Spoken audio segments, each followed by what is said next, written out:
ಎಷ್ಟು ಕಂಫರ್ಟ್ ಆಯ್ತು ಗುರು ಗಾಡಿ. ಏನಿದು ಗುರು ಬ್ರೇಕಿಂಗು. ಇದೊಂದು ಪ್ರಾಬ್ಲಮ್ಮು, ಏನಿಲ್ಲ ಹಿಂಗೆ ಕೀ ಹಾಕಿ ಹಿಂಗೆ ತೆಗೀರಿ ಅಷ್ಟೇ. Comforting XPulse next level.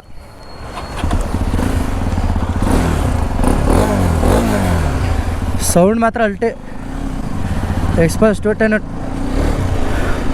Test riding ಬಂದಿದ್ದೀನಿ ಇವತ್ತು. ಅಪ್ಪ ಏನು ಗುರು ಕಂಫರ್ಟು. ಎಕ್ಸ್ಪಲ್ಸ್ ಇಷ್ಟೊಂದು ದೊಡ್ಡದಾಗಿ ಕಾಣ್ತೈತೆ. NX 200 ಒಂದ್ಸಲ ಟೆಸ್ಟ್ ರೈಡ್ ಮಾಡಿದ್ದೆ. ಈ ಥರ ಇಷ್ಟು ದೊಡ್ಡ ಬೈಕ್ ಥರ ಫೀಲ್ ಆಗಲಿಲ್ಲ. ಅದು ಎಕ್ಸ್ಪಲ್ಸ್ ಅಷ್ಟು ದೊಡ್ಡ ಬೈಕ್ ಥರ ಫೀಲ್ ಆಗಲಿಲ್ಲ. ಈ ಬೈಕ್ ಅಂತೂ ಅಪ್ಪ ಸೌಂಡು ನೆಕ್ಸ್ಟ್ ಲೆವೆಲ್ಲು ನೋಡಿ. ಈಗ 5ನೇ ಗೇರಲ್ಲಿ ಐತೆ, 40ರಲ್ಲಿದೆ. ಲೋ ಟಾರ್ಕ್ ಮಾತ್ರ ನೆಕ್ಸ್ಟ್ ಲೆವೆಲಲ್ಲಿ ಐತೆ ಮಾತ್ರ ಬೈಕಲ್ಲಿ. ಚಿಂದಾಗ ಐತೆ. ಇನ್ನೂ ನೋಡಿ 6th ಗೇರ್ ಐತೆ, 30ರಲ್ಲಿ ಐತೈತೆ 6th ಗೇರಲ್ಲಿ. ಏನು ಪ್ರಾಬ್ಲಮ್ ಇಲ್ಲ, ಆರಾಮಾಗಿ ಹೋಯ್ತೈತೆ ಗಾಡಿ. ಏನು ಆರಾಮ್, ಎಷ್ಟು ಕಂಫರ್ಟ್ ಐತೆ ಗುರು ಗಾಡಿ. ಈ ಥರ ಇರುತ್ತೆ ಅನ್ಕೊಂಡೇ ಇರಲಿಲ್ಲ ನಾನು. ಬ್ರೇಕಿಂಗ್ ಟೆಸ್ಟ್ ಮಾಡೋಣ ರೀ.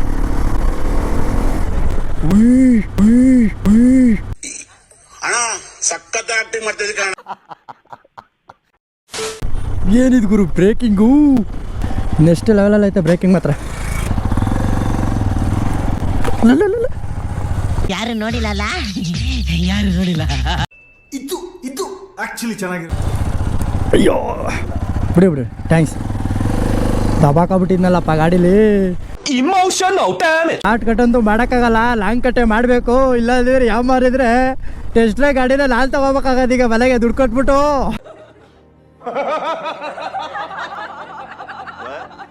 ಯಾರು ಈ ಗಾಡೀಲಿ ಜೀರೋ ಕಟ್ಟಿಂಗ್ ಆಗಲಿ ಶಾರ್ಟ್ ಕಟ್ ಆಗಲಿ ಮಾಡಕ್ಕೆ ಹೋಗ್ಬಿಡ್ರಪ್ಪ. ಯಾರೋ ಒಬ್ರು ಅಂಕಲ್ ಬಂದು ಎತ್ತಿಲ್ಲ ಅಲ್ಲಿದ್ರೆ ಗೋವಿಂದ. ಹಂಗೂ ಏನೋ ಮಾಡ್ಕೆ ಎತ್ಕೊಂಡೆ. ಕಾಲು ಇಟ್ಕೋತೆ ಏನು ತೊಂದರೆ ಇಲ್ಲ. 5.67 ಇದ್ದೀನಿ. ಕಾಲು ಇಟ್ಕೋತೆ ಏನು ತೊಂದರೆ ಇಲ್ಲ. ಬಟ್ 5.4 5 ಇದ್ದರೆ ಸ್ವಲ್ಪ ಕಷ್ಟ. ಯೋಚನೆ ಮಾಡಬೇಕು ಈ ಬೈಕ್ ತಗೊಳ್ಳೋಕ್ಕೆ. ಬಟ್ ಕಂಫರ್ಟ್ಗೆ ಹೇಳಿ ಮಾಡಿಸಿದ ಗಾಡಿ ಇಷ್ಟು ಲೆವೆಲಲ್ಲಿ ಐತೆ ಕಂಫರ್ಟು. ಮೈಲೇಜು 39 ಹೇಳ್ತಾರೆ, 1,300 ಕ್ಲೈಮ್ ಮಾಡಿರೋಂಗೆ. ಬಟ್ ಎಷ್ಟು ಕೊಡೋದು ಗೊತ್ತಿಲ್ಲ. ಕಂಫರ್ಟ್ ಮಾತ್ರ ನೆಕ್ಸ್ಟ್ ಲೆವೆಲಲ್ಲಿ ಐತೆ. ಲಾಂಗ್ ರೈಡ್ ಆರಾಮಾಗಿ ಬಿಡ್ಬೋದು. ಗಾಡಿ ಏನು ಪವರ್ ಇದೆ ಏನಿದೆ ಎಲ್ಲ ಗೂಗಲಲ್ಲಿ ಸರ್ಚ್ ಮಾಡ್ರೆ ಬಂದ್ಬಿಡ್ತದೆ. ಅದನ್ನೇನು ಎಷ್ಟೇ ಹೇಳ್ಬೇಕಾಗಿಲ್ಲ, ಎಲ್ಲರೂ ಹಾಡು ಹಾಕ್ಬಿಟ್ಟಿರ್ತಾರೆ. ಗಾಡಿ ಸೌಂಡ್ ಮಾತ್ರ ನೆಕ್ಸ್ಟ್ ಲೆವೆಲಲ್ಲಿ ಐತೆ. ಗಾಡಿ ಸೌಂಡ್ ಕೇಳಿಸ್ಕೊಳ್ಳಿ ಒಂದ್ಸಲ. ಸೌಂಡ್ ಮಾತ್ರ ನೆಕ್ಸ್ಟ್ ಲೆವೆಲಲ್ಲಿ ಐತೆ. ಎಷ್ಟು ರೇಟ್ ಕೊಡ್ತಾರೆ ನಿಮ್ದು? ಅಪ್ಪ ಗಾಡಿ ಬಗ್ಗೆ ಮಾತಾಡಂಗಿಲ್ವಾ? ಹಾಂ ಅಪ್ಪ ಅಲೋ ಹೊಸಿ ಐಟ ಗಾಡಿ. ಇದು ಹೊಡೀತಿ. ಇದು ಅಪ್ಪ ನೋಡ್ಬೇಕು. ಇದು ಏನು ಮಾಡಿಸ್ಬೇಕು. ಇಲ್ಲಿ ಹೊಡೀತಿ. ಇಲ್ಲಿಗೆ ನೋಡ್ಕೊಳ್ಳಿ ಇದೊಂದು. ಹಾಂ ಎಷ್ಟು ಹಾಕ್ಸ್ಕೋಬೇಕು ಇದು? ಗ್ರಿಪ್ಪರ್ ಚೆನ್ನಾಗೈತೆ. ಇದೊಂದು ಪ್ರಾಬ್ಲಮ್ಮು. ಇದನ್ನು ಸುಮಾರು ಜನ ಹೇಳೋರೆ ತೆಗಿಯೋಕ್ಕಾಗಲ್ಲ ಅಂತ. ಏನಿಲ್ಲ ಹಿಂಗೆ ಕೀ ಹಾಕಿ ಹಿಂಗೆ ತೆಗೀರಿ ಅಷ್ಟೇ. ಎಲ್ಲ ಗಾಡಿಲ್ವಾ ಸ್ಟೀರಿಂಗು ಇದೇ ಥರ ಐತೆ ಎಲ್ಲ. ಎಕ್ಸ್ಪಲ್ಸಲ್ಲಿ ಇದೊಂದು ಸರಿಯಾಗಿ ಮಾಡಬೇಕು. ಇದನ್ನು ಮಾಡಿಲ್ಲ ನೋಡಿ. ಇದೊಂದು ಚೂರು ಪ್ರಾಬ್ಲಮ್ಮು. ಇಳಿಯುವಾಗ ಫುಲ್ಲು ಬಲ್ಕಿಯಾಗಿ ಕಾಣ್ತದೆ ಟ್ಯಾಂಕು. ಬಟ್ ಶಾರ್ಟ್ ಕಟ್ ಯಾರು ಮಾಡೋಕೆ ಹೋಗ್ಬಿಡಿ. ಲಾಂಗಲ್ಲಿ ನೋಡ್ರಿ ಗಾಡೀಲಿ ಬಿದ್ದೋಗಿದೆ. ಈಗ ಅಲ್ಲಿ ಹತ್ತು ಹಿಂಗೆ ಮನ್ಗಿಸ್ ತಿರ್ಗಿಸಕ್ಕೆ ಹೋದ ಬಿದ್ದೋಗ್ಬಿಟ್ಟಿದೆ. ಅದು ಹೈಟ್ ಬೇರೆ ಹಿಡಿಕ್ತಾ ಇಲ್ಲ. ನಾನು HF ಗಾಡಿ ಥರ ಈಗ ತಿರ್ಸ್ಕೊಬಿಟ್ಟು ತಿರ್ಗ ಬಿದ್ದೋಗಿದ್ದೆ. Just miss. ಅವು ಅಣ್ಣ ಬಂದು ಎಳಿತಾವ್ರೆ, ಎಳೆಯಕೈತೆ ಇಲ್ಲ.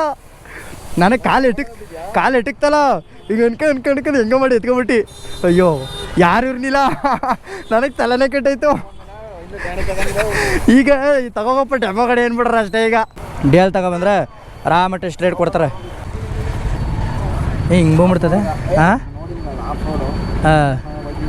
ಬೇಕಾದ್ರೆ ತಗೋಬೋದು, ಬೇಕಾದ್ರೆ ಹಾಕ್ಬೋದು. ನಮ್ಮ ಹುಡುಗಂಗೆ ಗಾಡಿ ಬಗ್ಗೆನೇ ಗೊತ್ತಿಲ್ಲ. ಇರಾಗ ಎಕ್ಸ್ಪಲ್ಸ್ನ ಡೀಟೇಲಾಗಿ ಒದರ್ತಾವ ಅವನು. ನೆಕ್ಸ್ಟ್ ವೀಡಿಯೋದಲ್ಲಿ ಸಿಗೋಣ. ಈ ವಿಡಿಯೋ ಯೂಟ್ಯೂಬ್ಗೆ ಹಾಕೋದ ಬೇಡ ನೋಡ್ಕೊತೀನಿ. ಫಸ್ಟು ಗಾಡಿ ಬೀಗ ಕೊಟ್ಬಿಟ್ಟು ಬಂದ್ಬಿಡೋದು ಹೆಂಗಾರಲ್ಲಿ. ಮತ್ತು ಇನ್ನೊಂದು ವಿಷಯ ಏನಂದರೆ ಎಕ್ಸ್ಪಲ್ಸ್ 210ನ ಟೆಸ್ಟ್ ರೈಡ್ ಮಾಡ್ಕೊಂಡು ನೋಡ್ಕೊಂಡು ರಿವ್ಯೂ ಮಾಡ್ಕೊಂಡು ಬರೋಕ್ಕೆ ಹೋದಾಗ ನನಗೆ ಟಿಪಿಕಲ್ ಕನ್ನಡಿಗ ಮತ್ತು ಅವ್ರ ಫ್ರೆಂಡ್ಸ್ ಸಿಕ್ಕಿದ್ರು. ಅವ್ರು ಮಾತಾಡಿಸ್ದೆ. ಅವರು ಝೂಮಿಗೆ ನಾನು ಮರ್ತ್ಕೊಂಡ್ಬಂದ್ಬಿಟ್ನಾ.